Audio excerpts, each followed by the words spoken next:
Okay, so here we are again, continuing on.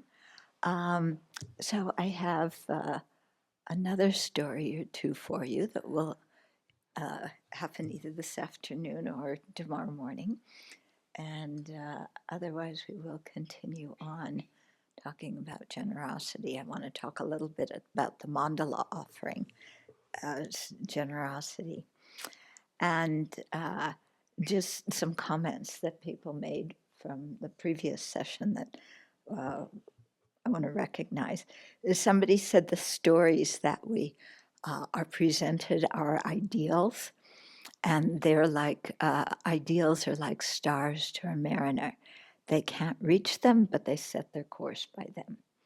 Okay, and so this was basically the answer that His Holiness gave to my friend when my friend said, you know, we are ordinary people trying to share the Dharma. We don't practice like the great bodhisattvas, but we're a step up from where we used to be. And His Holiness then explained, you know, that the stories are setting the highest ideal, because if we don't have the ideal to aim for, we'll never know really what direction we're going in. So although we may mistakenly, and I stress mistakenly, discount ourselves because we haven't reached the ideal yet, actually, you know, we should recognize, okay, this state of mind is, or this type of behavior is actually possible. You know, this is the ideal. Other people have gained it.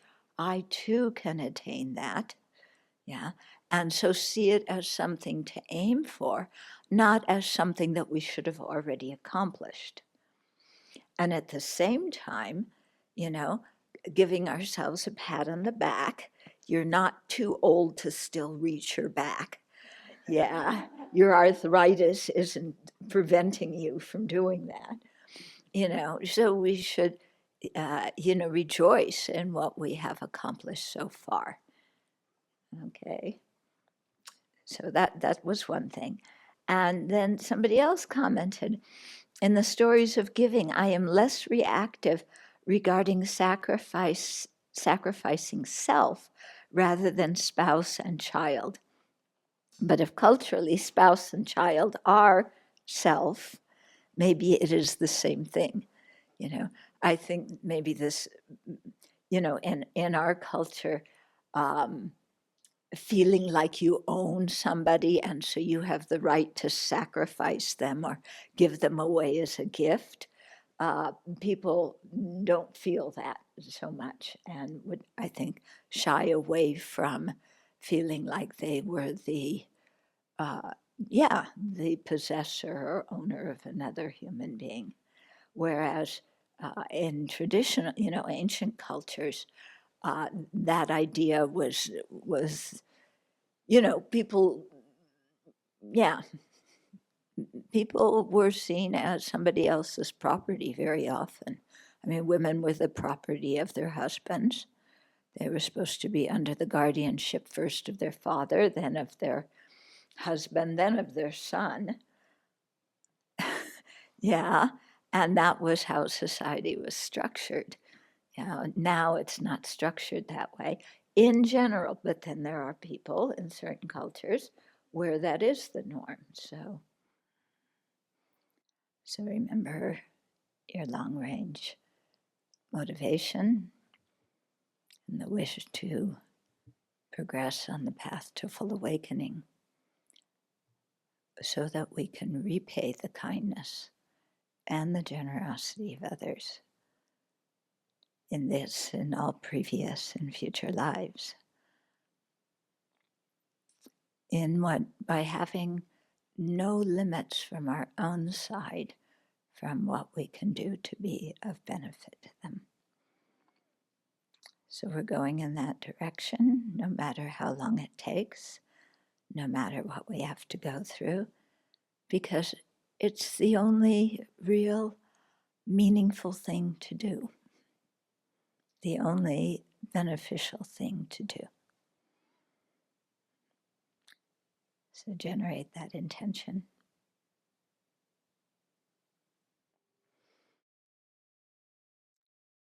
So I was thinking a little bit more about the question of what's the difference between kindness and generosity.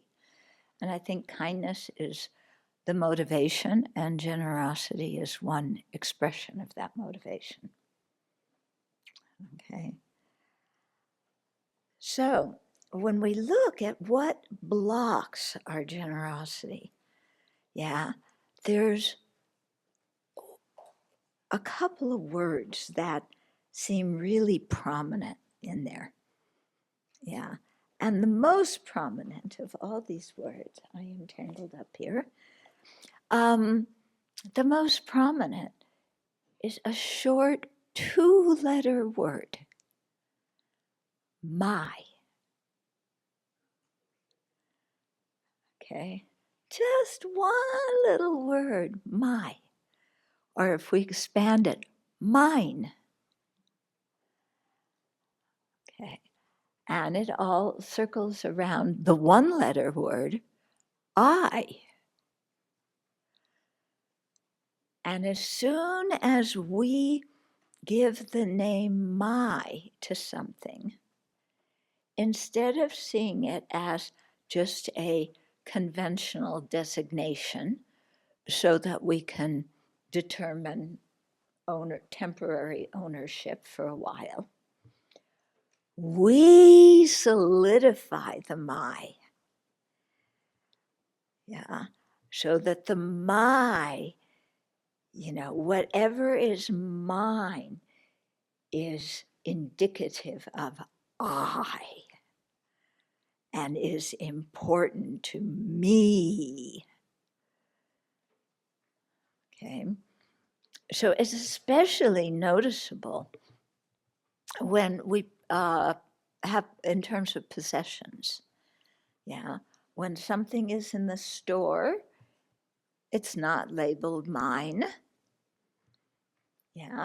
If it gets ruined in the store, we don't care. If the store burns down and that article burns with it, too bad for the store, the store people, but it's not a big deal.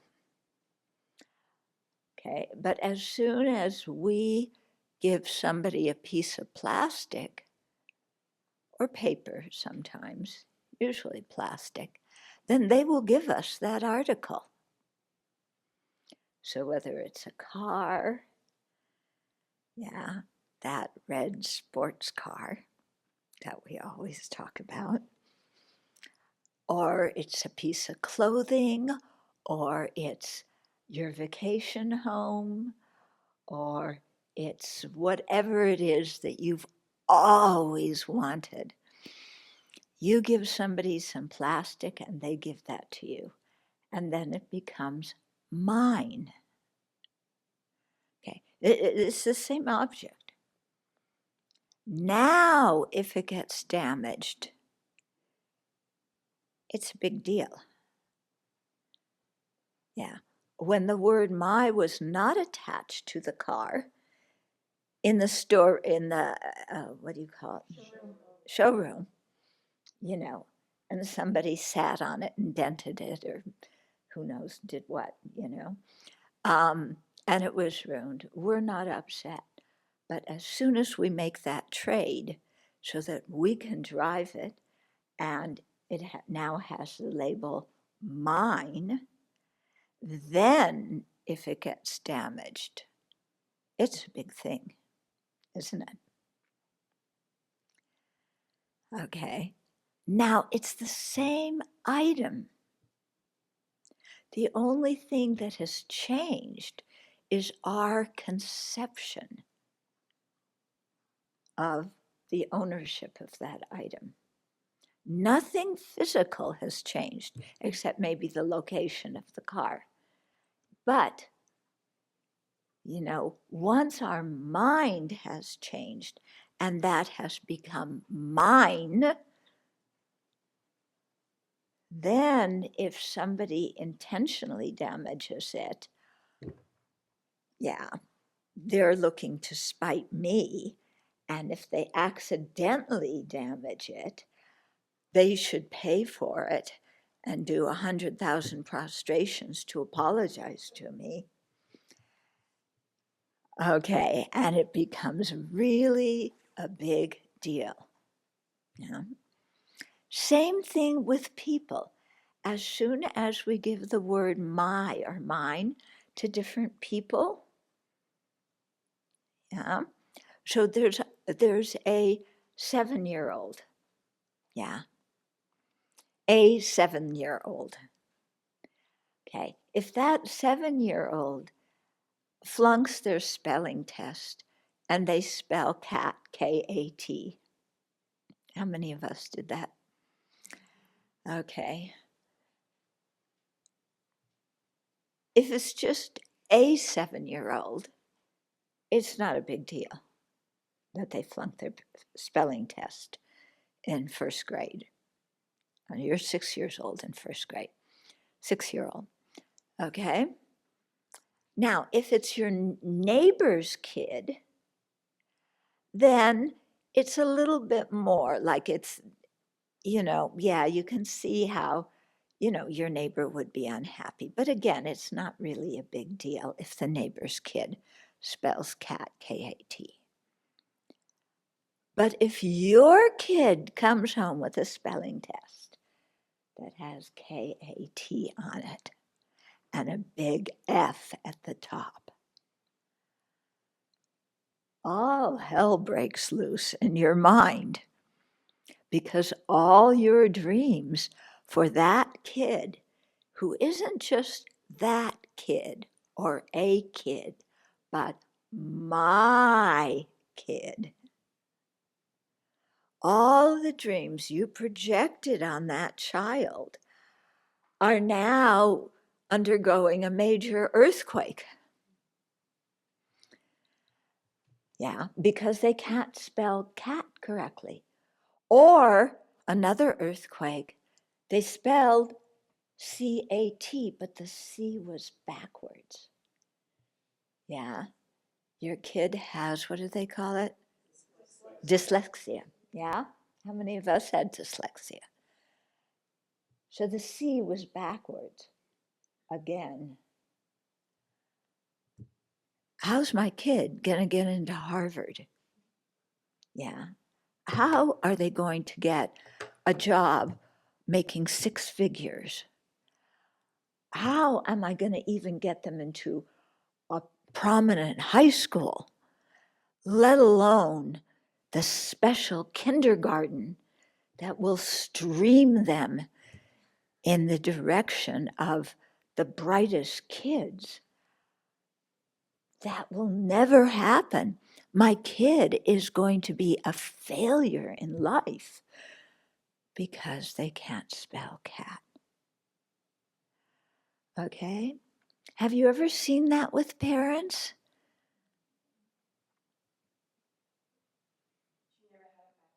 She never had a bad grade. Oh.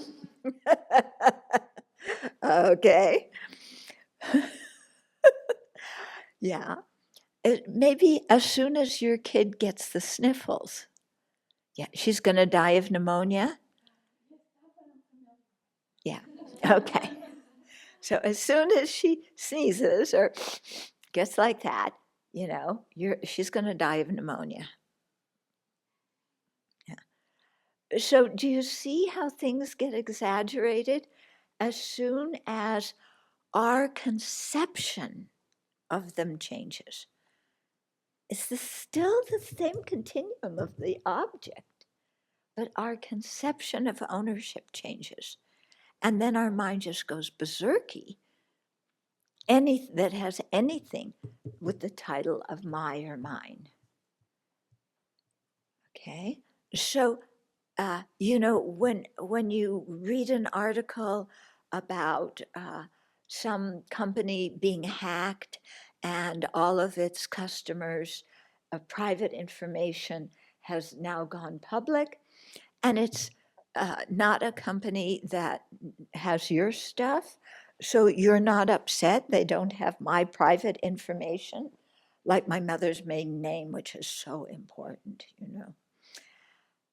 Then it's not a big deal. But if the company has my private information and it was hacked, then, you know, your mind starts going, identity theft, identity theft.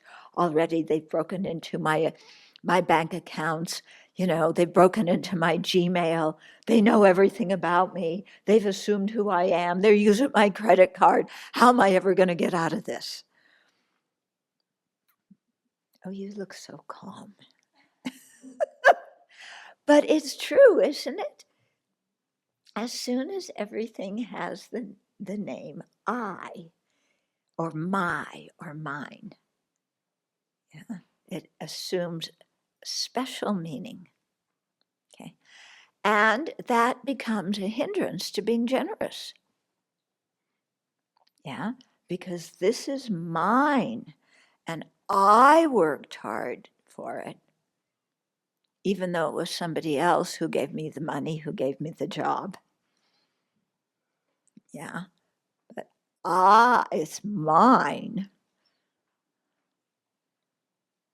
And because it's mine, it also indicates who I am and my worth as a human being. Okay? So if you drive a Lexus or a Beamer, you are worth more than others. And you get out of your car in the parking lot and close the door, and especially if it's a really beautiful, like sky blue color or something that people notice, and you lock it, you make sure other people are seeing that it's you that's locking that car. Wow, I've made it, you know? Look at my Lexus. My brother doesn't have a Lexus. My sister doesn't have a Lexus. I have the Lexus. Now my parents will think I'm a success. Now when they compare me to my siblings, I'll come out ahead. And now all the neighbors, you know, and the other people at work who thought I was a nobody will know that I am successful. And so I want to post a picture of me and my new car on Instagram and Facebook. I heard is now for people over 60. And Instagram is for people, I don't know how old, what's the age range for Instagram? Yeah. Or if you're really hip, you put your car on TikTok. I heard that's the one for the younger generation. So your car is dancing in the video, and you are dancing beside it. And this is my car, and now I have status. And a lot of people are going to follow me. Yeah. So the more little clicks I get, I have no idea who these other people are, but the more clicks I get, the more successful I am. Especially if I can show off my new sky blue shiny Lexus. Okay? And then out of your sky blue shiny Lexus comes not only you dressed in the latest modern clothes, but your spouse. And when you have a certain profession, you have to have a spouse that is equal in some way, or is going, now, a spouse that will enhance your status. Okay? See, you can't just marry any old person from any old neighborhood or any old family. You know, you have to choose someone from, you know, a wealthy family and a good neighborhood. And you have to have, I've now learned a new word. The guys have to have a trophy wife. Yeah. Yeah, you want a trophy wife. Yeah, are you a trophy? Yeah, women, are we trophies? Some people apparently think that we are, like a football trophy. I don't know. Standing on a plaque somewhere, beaming, or, like out of some sexy lingerie ad standing there.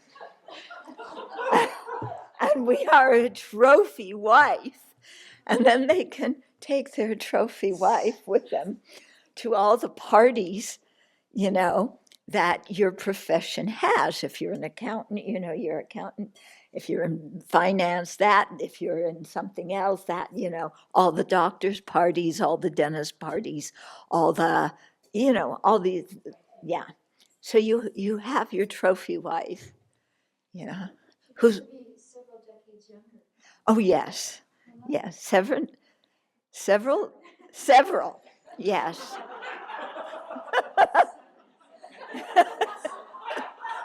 What? Several. Okay.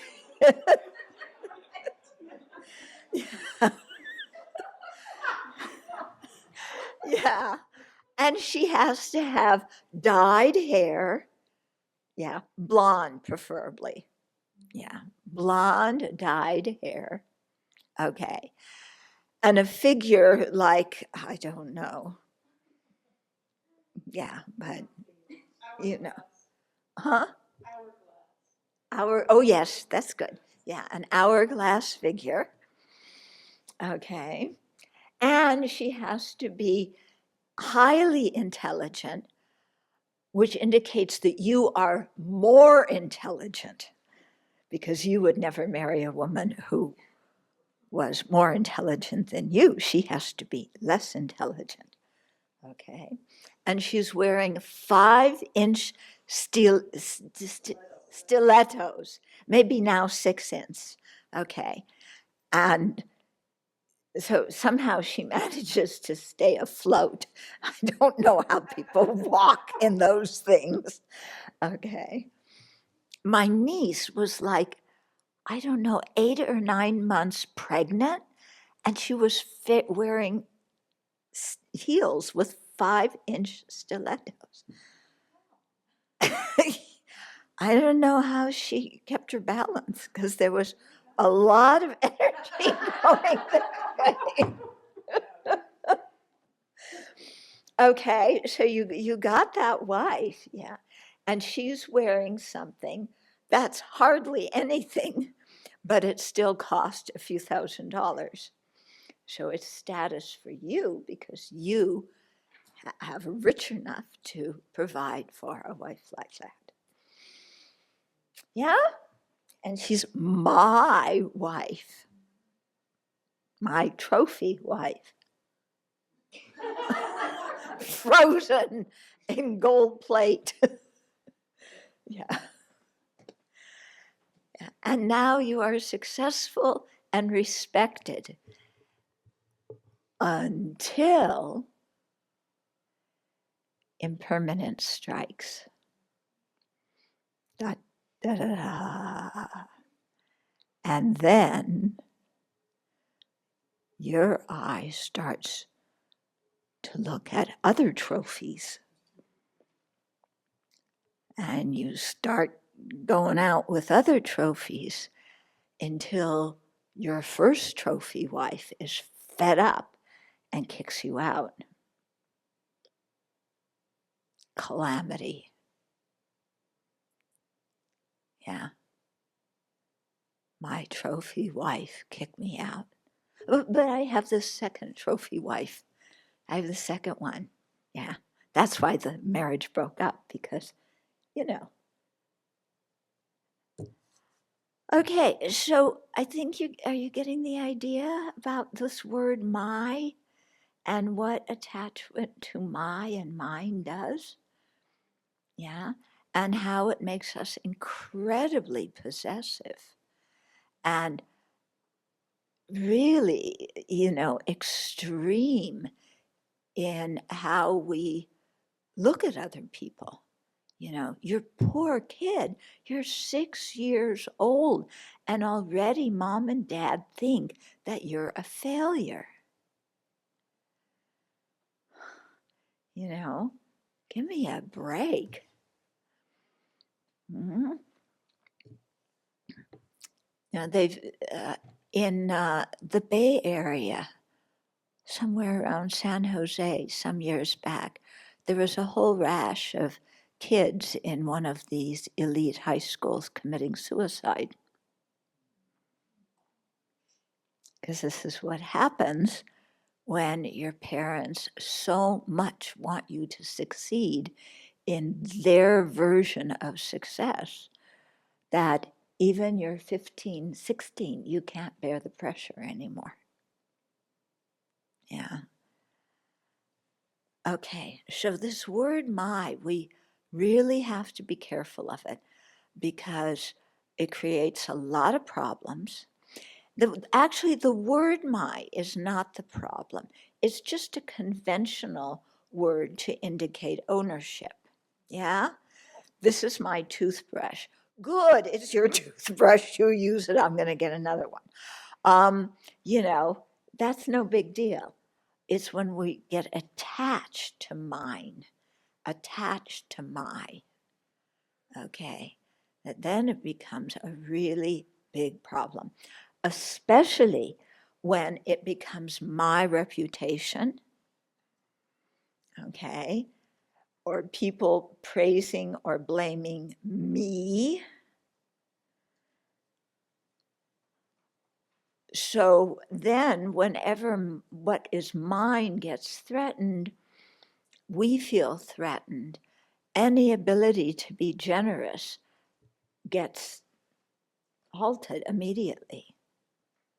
Yeah, because we're in self-protection mode to protect me, I, my, and mine.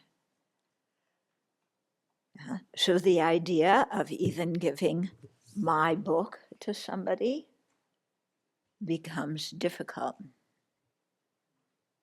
Yeah. My brother was in medical school somewhere on the East Coast. I don't even know where. And he told me that sometimes people checked out from the library the books that were important for the upcoming test. And they checked them out, not that so that they could study them, but so that nobody else would have them, so the other people would score lower on the exam. Okay, I see some people reacting to this example. Yeah? So you see what this attachment does, yeah? We start sabotaging other people and wanting them to fail. So let alone not sharing notes, not studying together and helping each other. We want to make it more difficult for fellow classmates. Okay, it's just something to be aware of, what happens when we get attached to my and mine. So along that line, you'll notice that at the beginning and the end of our teachings, we do what's called a mandala offering every time. That's the verse that we chant when we put our fingers like this. So this comes from the ancient Indian version of the universe, yeah, which is, okay, the two fingers up in here. This is Mount Meru. That's the center of the universe. Okay, actually, it's mistaken. I'm the center of the universe, but they put Mount Meru there. And then there's 4 major continents, 1, 2, 3, 4. And then on each side of the major continents, there's subcontinents. Okay. Then around Mount Meru, there's rings of mountains with lakes in between. And then on top of Mount Meru, yeah, that's where the gods live. Then there's all these wonderful, beautiful things. And in the sky, there's offerings. And there's just fantastic, it's like, yeah, the heavenly realms. So the idea is when we offer the mandala, which means the universe in this case, yeah, that we are offering everything in the universe, all the beautiful things. We're even imagining them to be a Buddha land, okay, a place where an enlightened being lives, where everything is totally gorgeous. And we offer that to the Buddha, Dharma, Sangha, and to the teacher when we are requesting the Dharma. Okay, so that one king, he offered his body as a torch. Here we are symbolically offering the entire universe transformed into a magnificent Buddha land.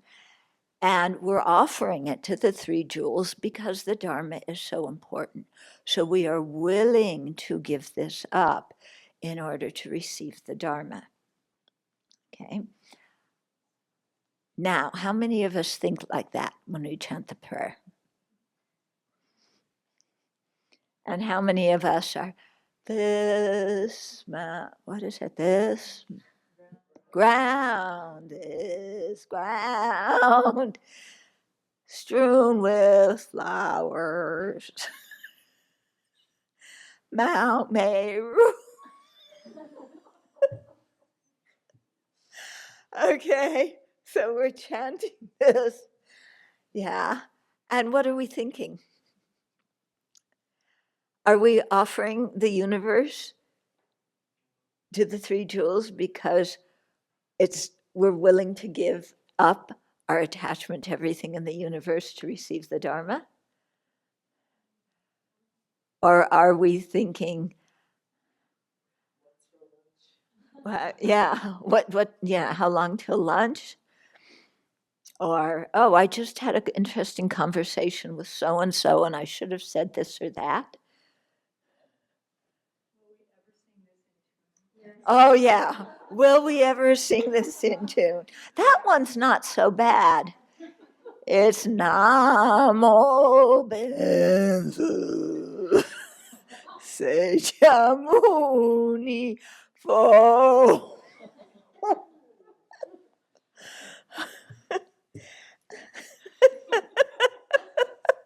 Oh, we didn't do chanting last night. They didn't get to hear it.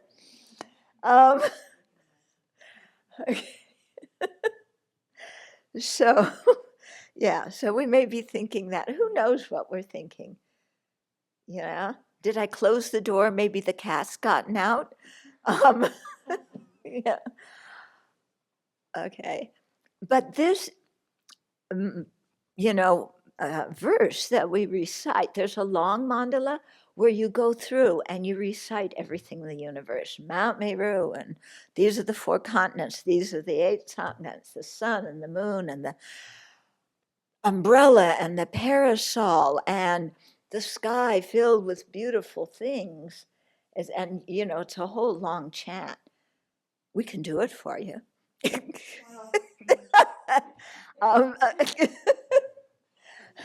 Yeah. Are we in tune on that one? Anyway, so that's the idea, okay? Now, some people, coming from a modern culture, say there's no Mount Meru in the middle of the universe, and there's no four continents. And why are we offering this? Yeah. And we're offering the sun and the moon. Yeah, the sun's too hot.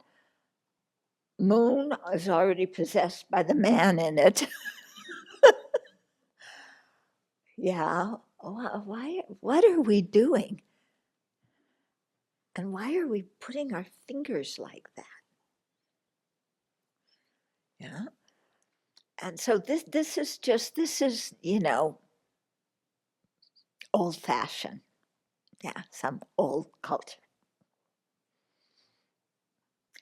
But actually, it's quite a profound practice to offer the mandala. Yeah.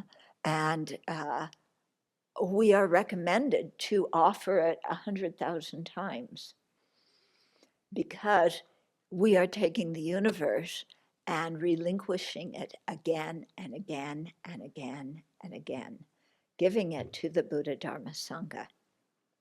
Okay. We don't like giving the universe to anybody. We would rather control it ourselves. Mm-hmm. We're not too hot on giving it away. And especially the people that we're attached to, the people that are mine, my friends, my family. Yeah, I don't want to give them up. What's Buddha going to do with them anyway? I should be able to keep them. But when you really get into this practice, what you see is that instead of grasping at people as mine, because they aren't inherently ours, they are not our property, wouldn't they be much better under the guidance and care of the Buddhas and Bodhisattvas rather than under the guidance and possession of our mind that wants to control everything? Yeah. So then you even start giving up the people that you cherish, the important people in your life, and releasing that attachment. So it's not like you have to pick them up and take them to the goodwill. Okay, this is not what we're doing. But it's giving up the attachment to those people. Because if we really want to be Buddhas, I mean, you've never heard of a Buddha who's possessive of other people. Yeah, you've never heard of a Buddha who gets bummed out if somebody else looks at his wife, his trophy wife. Yeah. So aren't the people that we care for actually better off under the care of the three jewels rather than under our care? Why do we hold them so strongly like that? Okay. And then all the things in our own universe, we really go through and think of what's in my universe. I mean, it's easy to give Mount Meru. I mean, we don't even see it. Yeah. And we don't have the what do you call it? The ownership papers that we possess. And the title, yeah. We don't have the title to Mount Meru. So it's easy to give it away. Yeah. Do we want to give up this land? No. Mount Meru, bigger, better. Yeah, we can give it away. This land, okay, because this land, mine or ours. Yeah. So we really begin to see how this kind of attachment and clinging create incredible obstacles for our practice, which is why doing the mandala offering again and again and again helps us to release it. And especially when we do it before a teaching as indicative of saying, I'm willing to offer the universe in order to hear the Buddha's teachings. And at the end of the talk, we offer it again as like a thank you gift. I feel so enriched by the teachings, and I'm glad, and I want to offer the universe again to say thank you. Okay, then that becomes something quite meaningful in our practice. Now, if we can't relate to Mount Meru and the four continents, a friend of mine named Rob Preece, who I haven't seen in ages, he rewrote the Mandala Offering, okay? And so I want to read that to you because it is showing us how to think of what we are. First, you list everything that's in your universe, and then you think of giving it all to the Buddhas and Bodhisattvas. Okay? So when you think about this, maybe it's harder to give than Mount Meru. Here is the basic open ground, the ground of my being. Here is the circle of my totality. This is the center of my totality, the axis mundi.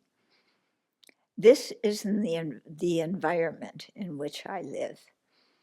These are the oceans and mountains, the lakes and rivers, the rocks and trees.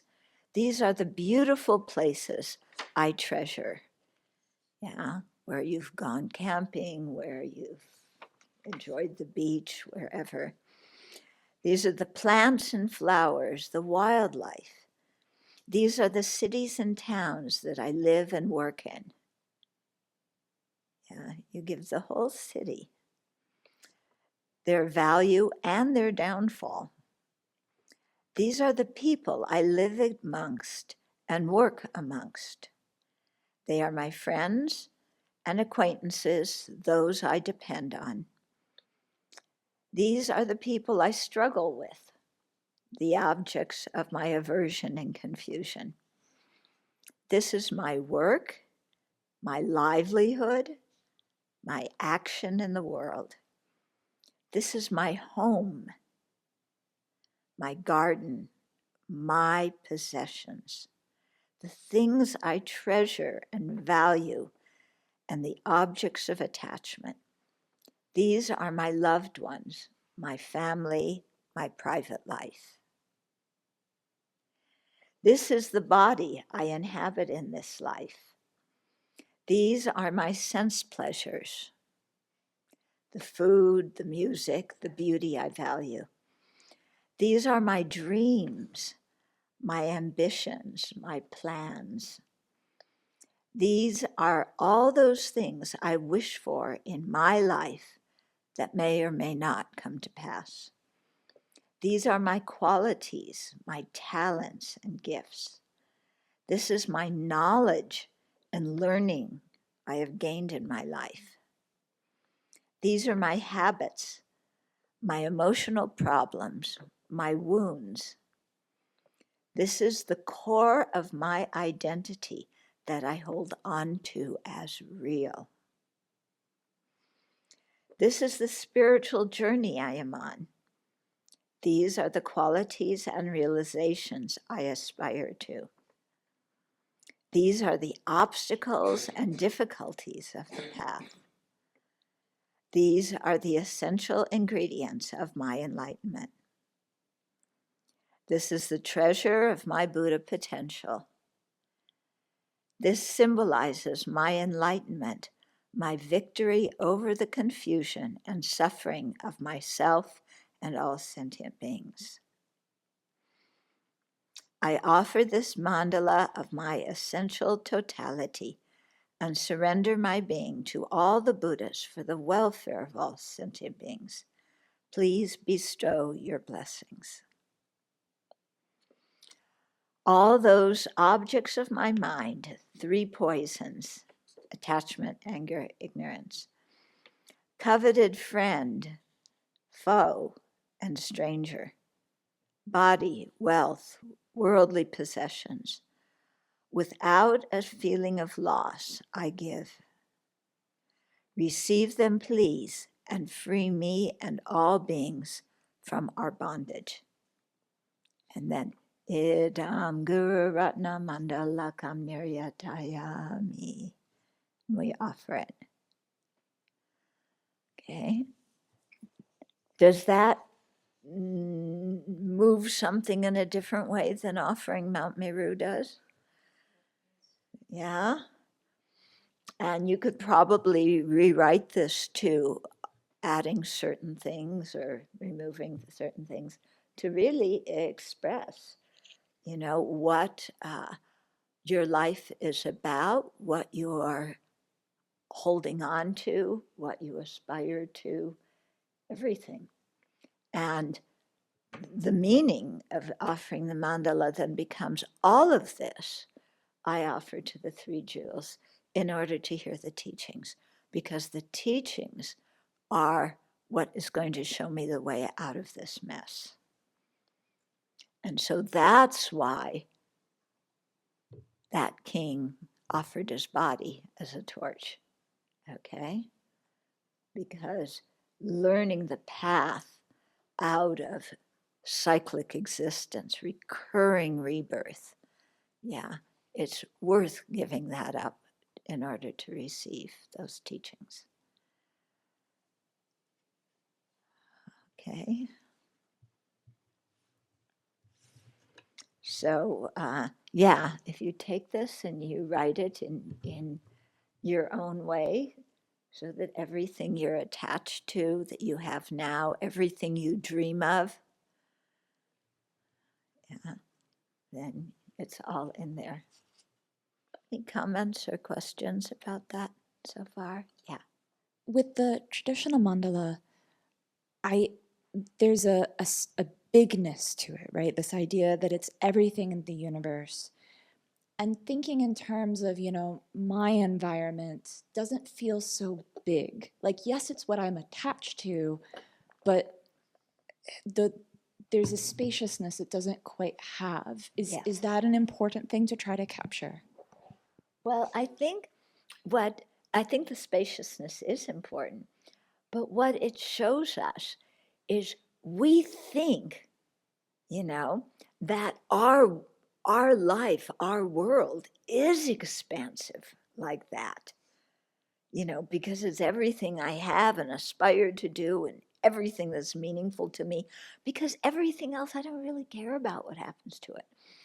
So what you see there is how as soon as something gets designated my or mine and we get attached to it, our world actually becomes quite narrow.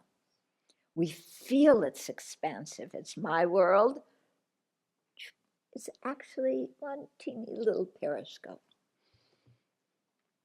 Yeah.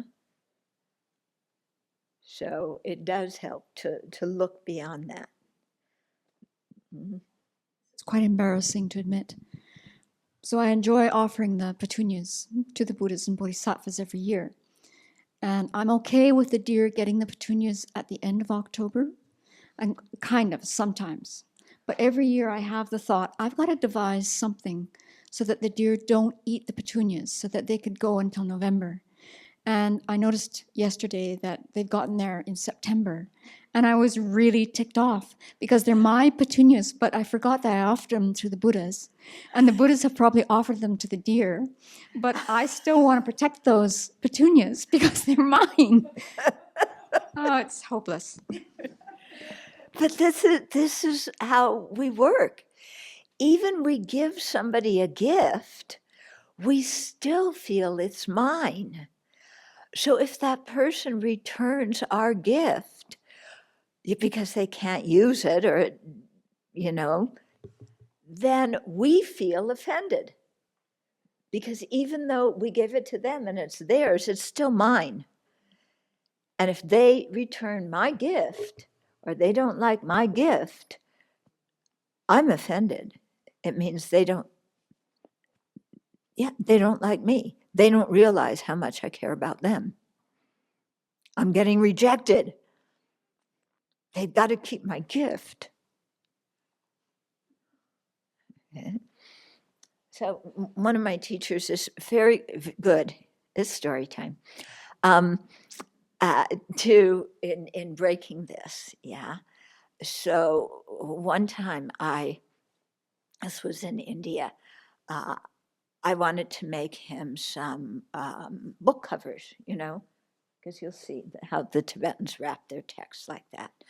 So I got some brocade in town, and I hand stitched, because who had a sewing machine?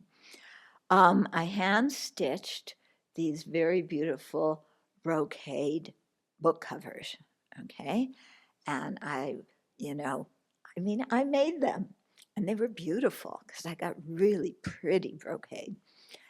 And then I went in there and I offered them to Rinpoche, and he said thank you, and we chatted, and I left. And then I was standing outside doing something, and a Tibetan Lama came to visit Rinpoche. Yeah. And so he went in the room. And then when that Lama came out, he was the very next person after me. He came out carrying the book covers that I had made for Rinpoche.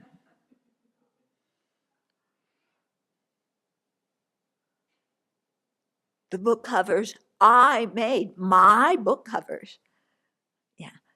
Yeah. Fortunately, I had half expected that would happen, so I wasn't terribly attached to them. But it was like, yeah, of course, this is what's going to happen. Yeah. Come, go, go. But it actually, sometimes with some people, it becomes a huge problem. If they give you a gift and they're going to be very upset if you return it, but you have absolutely no use for it. Yeah. Or sometimes you get a gift and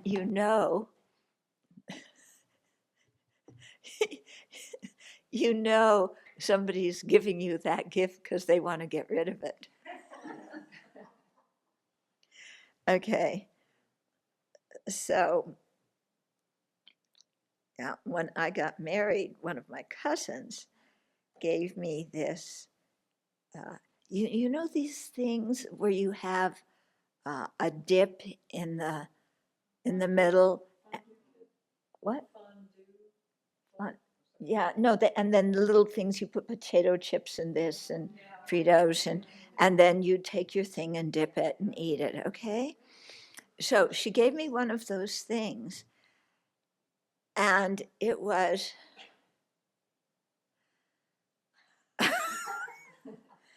I won't even say,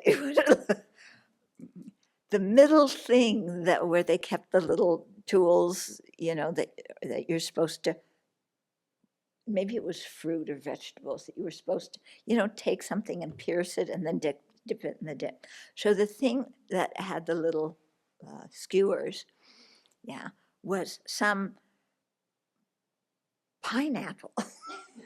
It was a ceramic pineapple with the little skewer things, and then the dip, I don't know if it was on top of the pineapple it was the most atrocious thing. No disrespect intended for the person who made it up and marketed it. Yeah, but that I knew she would not be offended if I gave away. Because I think it was probably something somebody gave her that she didn't want. And I was the kind of crazy cousin, so I was a safe person to give it to. Yeah, but it's this whole thing of giving, we create lots of things with it. Yeah. And then, somebody gives you something you don't like, then you pretend, oh, it's so beautiful. Yeah. And even though you can't stand it. It's very interesting to sit and look at what goes on around giving. And the pretending, the messages that are missed. Very interesting. And how mine, my status, my reputation, how all of that figures into it. when we're giving or when we're receiving. Okay, so actually I wanted to make sure to talk a little bit about receiving, because I think receiving is just as important in this whole thing as giving. Okay, because for there to be an action of giving, there has to be an action of receiving. There's always agent, object, and action. Okay, so when we receive something, how do we receive it? Yeah, do we receive it with, it's like some person we don't like very much gives us a gift and we go, thank you. And somebody that we think is fantastic, that we want them to like us, oh, thank you, this is so great. We haven't even opened it yet.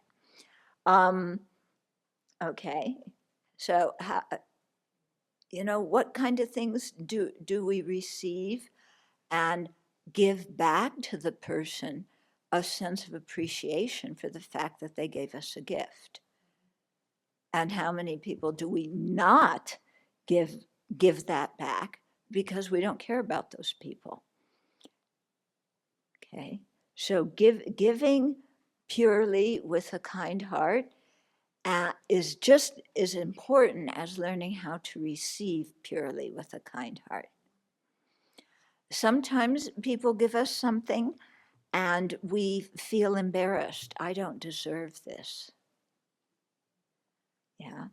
And we go, I can't accept this. This is too beautiful. You keep it. Yeah. And then how does that affect the other person if we feel this gift is too beautiful for me? I'm just some lowly creature. How does the other person feel when we respond like that? Mm-hmm. Something to think about.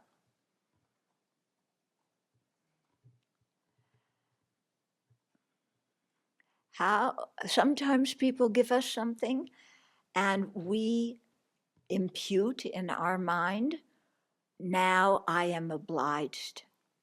Yeah, they gave me something real nice. Now I am obliged to help them. And I don't like being obliged to anybody. But they gave me this gift. How can I get out of this situation? Actually, the gift is kind of nice. I wouldn't mind keeping it. But I don't like being obliged to somebody. So it's better if I don't accept the gift.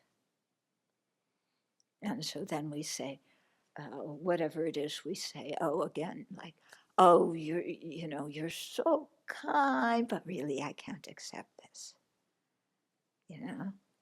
And so we're trying to play humility, yeah, but actually the real motivation is to get out of feeling obliged to the other person.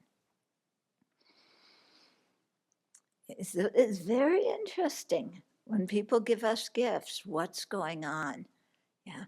How often, when somebody gives us a gift, can we stop and just think, here is somebody who through this gift is wanting to connect with me in a good way, and to acknowledge that, that this person wants to connect. And so to look at them and say, thank you very much. I really appreciate it. Yeah. How often can we do that in a real sincere way? And how often do we put on some phony baloney something because we don't feel 100% comfortable? Yeah, because we're imputing we're going to be in debt to them, or what are we going to do with the object, or they're going to get mad at us if they give you some clothing and next time you go to see them you aren't wearing that clothing, and then they're offended.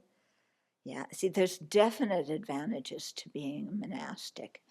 Yeah, Because whenever people see you, they know what you're wearing. Yeah. And they're not going to get upset if they give you a new shemmed up and you're wearing your old shemmed up, because they probably can't tell the difference between the two. Okay. But, how much we have to juggle. Yeah. Oh, they gave me this. Now, who was it who gave me this? Because I better wear this next time I see this, next time I see them, so that will acknowledge that I care about them and I value their gift. And then after that, I can take it to Goodwill.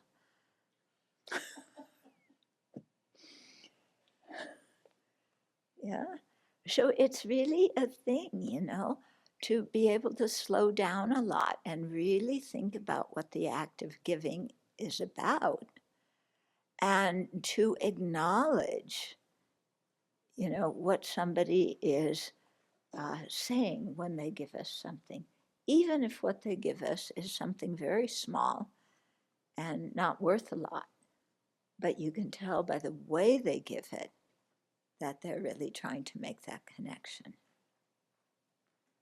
So receiving also involves humility, not being proud, look what somebody gave me, but being humble and accepting somebody else's positive thought. In this context, when you say, kindness is the motivation here, and I like to read a poem that's very sweet in that regard, express it as very direct from the heart. It's from Ruth Berbermeyer. I never feel more given to than when you take from me, when you understand the joy I feel giving to you. And my giving isn't done to put you in my debt, but because I want to live the love I feel for you.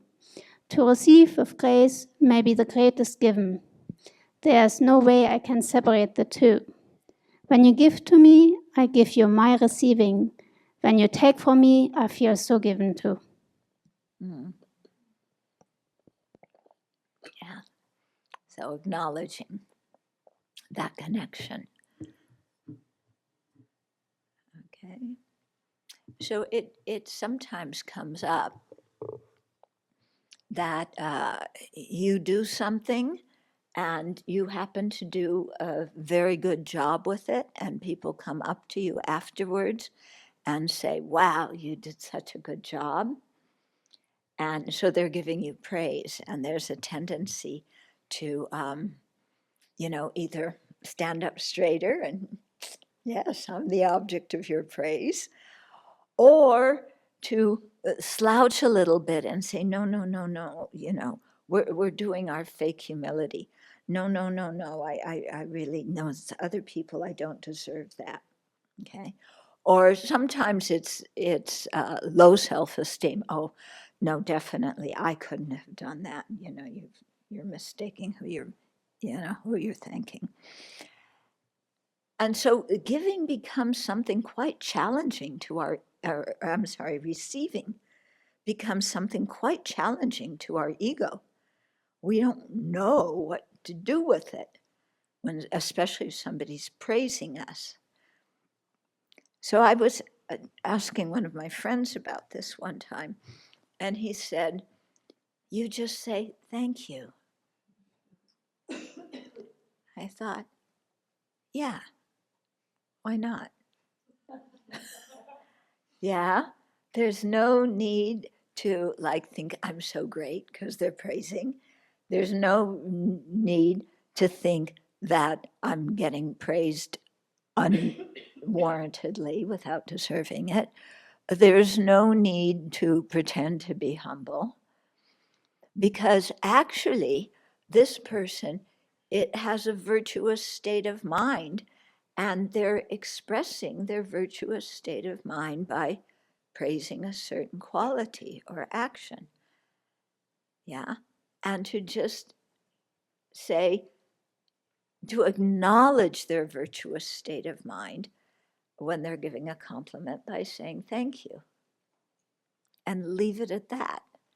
Because as soon as we say, no, no, no, no, I don't really deserve it, it isn't mine, it's somebody else, then they have to repeat it because we're rejecting their gift. And then again we say, no, no, no, no, no, no, no, don't say that. And then they have to repeat it again. If we just accept what they say, then yeah, it's okay. Are there different mandala offering verses or different ways of doing it in the various Buddhist traditions? Or is this just a Tibetan practice? I've only seen it in the Tibetan tradition. I haven't seen it in others. I mean, all Buddhist traditions make offerings on the altar, but the mandala offering I've only seen in the Tibetan. Has anybody seen it elsewhere? I haven't, yeah. And within the Tibetan tradition, there are different kinds of mandala offerings. There's the outer, the inner, the secret, what's the last one? The wisdom. Yeah. Are there verses for each of those? Yeah. Someone online just says, "This is my 36th birthday. I offer my birth for the benefit of all." Oh, beautiful. Happy birthday. That's a very nice offering. So this is under the essential factors in genuine Dharma giving. Actually, this is a new chapter on giving the Dharma and other important topics. Okay. So, yeah, it's talking about what giving the Dharma is.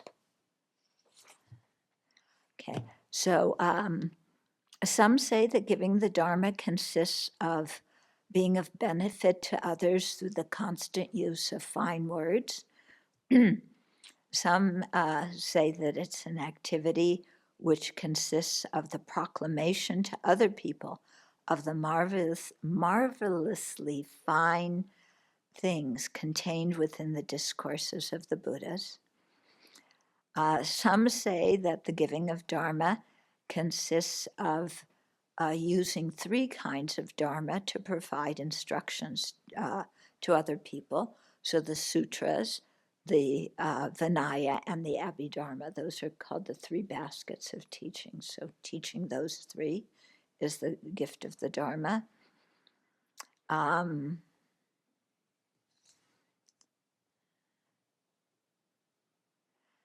And then some people say that giving the Dharma is giving according to the disposition of the audience, whether you teach the fundamental vehicle or Mahayana. Okay. Now,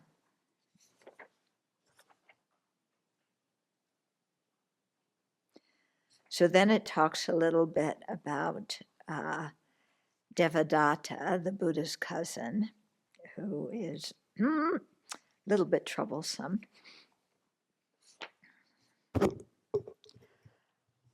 So he created many offenses arising from his own erroneous views that he taught to people.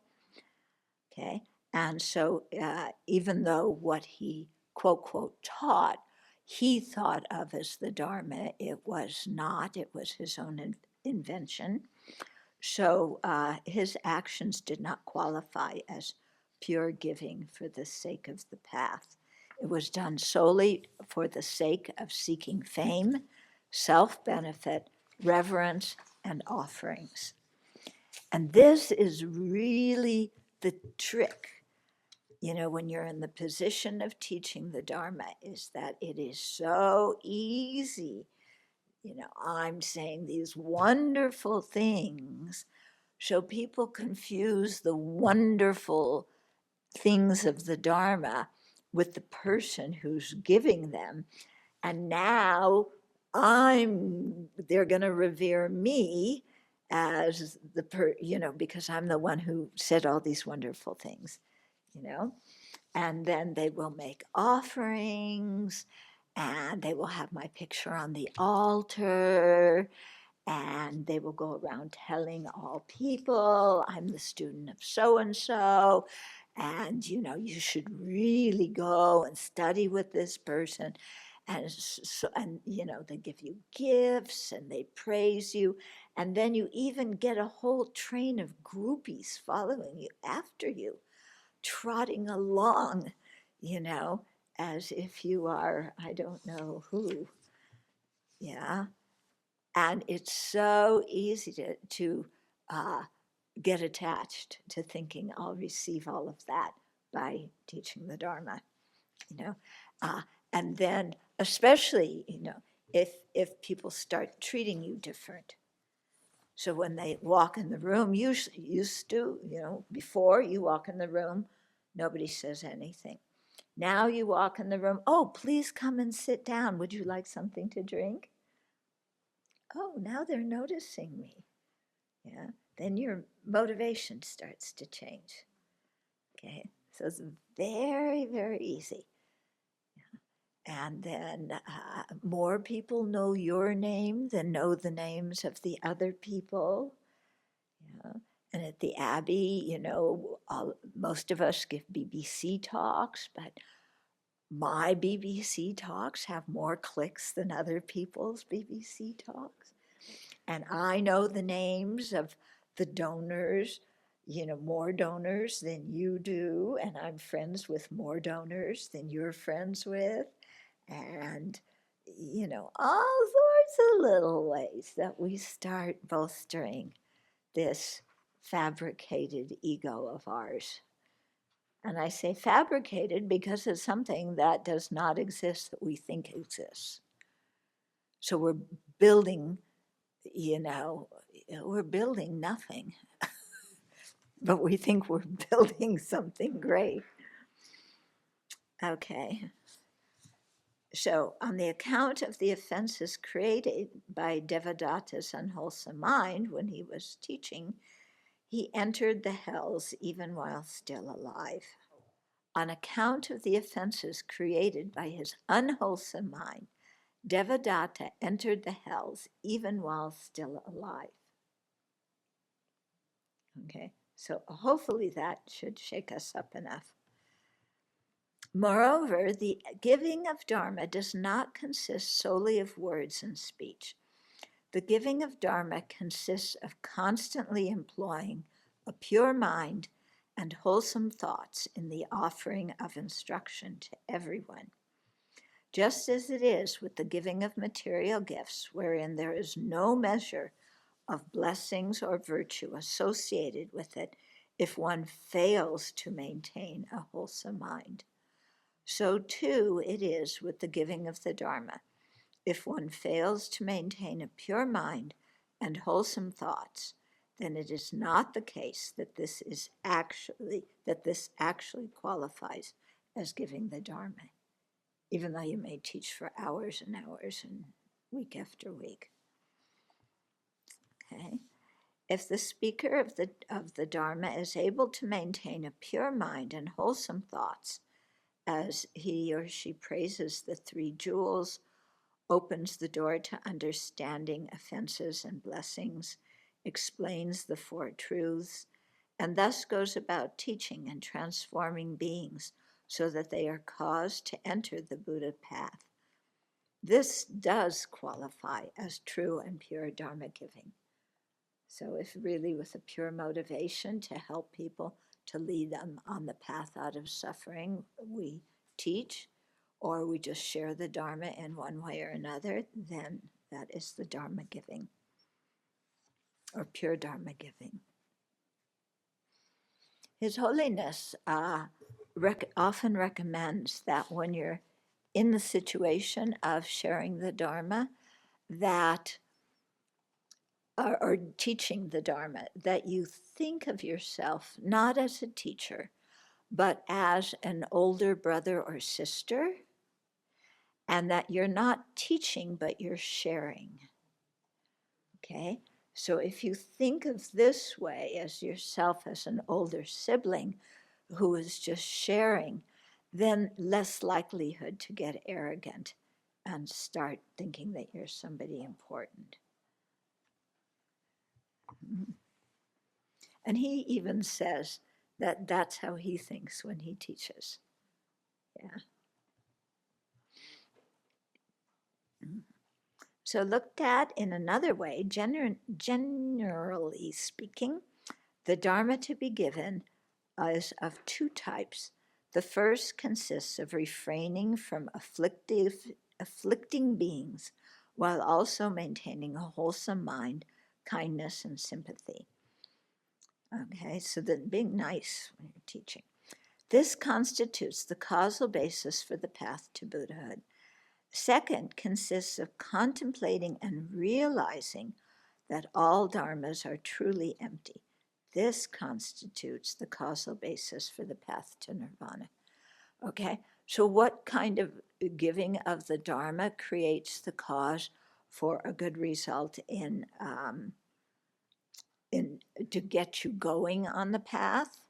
You talk about the four truths.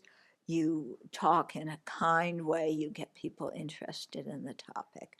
What is the way of teaching the Dharma that will cause people to enter nirvana?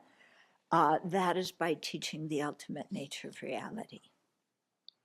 Yeah. But of course, we also have precepts saying that we cannot teach the ultimate nature of reality to just anybody, because it's very easy for people to misunderstand it. And if they misunderstand it, that becomes very harmful for them. Yeah, so you have to be quite careful about who you teach what to. Yeah, and I could go on a soapbox about that, but I will refrain, maybe. Okay, in that,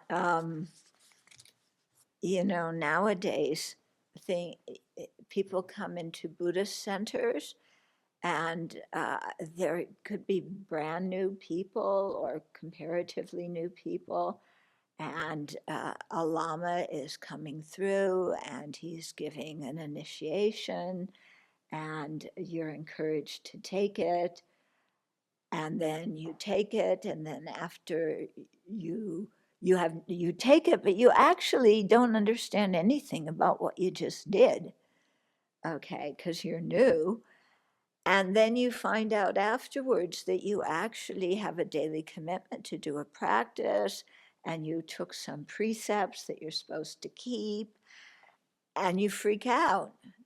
Wait a minute, I'm new. I had no idea what this was all about.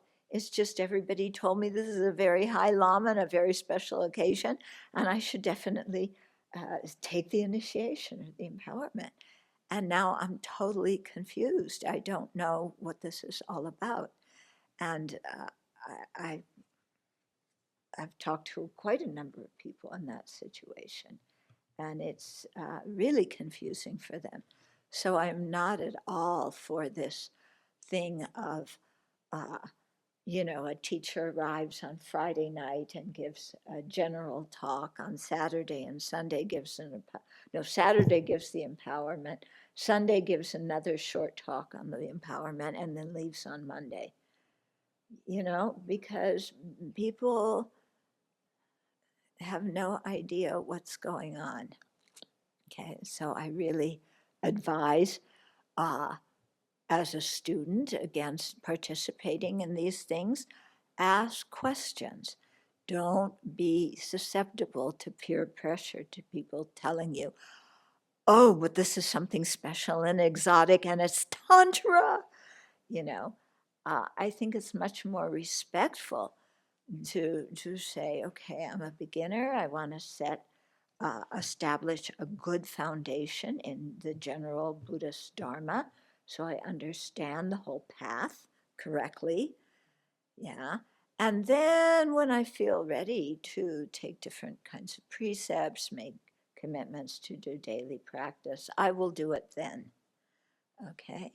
And as for the teachers, I really, I can't say anything to them, but it's very difficult when they do this. Because afterwards, the people come to me and say, what did I just do? yeah, what does this mean? And it's like, well, which did you take a Wang or did you take a Jainang? I don't know. What deity was it? I can't remember. Did you recite after the teacher when, you were taking the Bodhisattva vow? I didn't know that. I don't remember reciting anything. Did you have the intention to take the Bodhisattva vow? No, I don't know what it is. And it's really, it's sad. I feel quite sad when I see people in this situation, yeah. So if you're ever in the position of teaching, don't do that, yeah, out of compassion. The Tibetans say that it's good to plant the seeds in somebody's continuum in this life, even if they don't have any idea what's going on, because in the future lives it will ripen. But His Holiness says the only empowerment that he gives where somebody can actually be a spectator rather than a participant is the Kala Chakra, because that has to do with society in general. So he'll allow people to sit and observe during that empowerment, but not others. But then some people, they don't know that and other things, and yeah, whatever. Okay. So, time to stop for this evening, and then we'll continue tomorrow morning.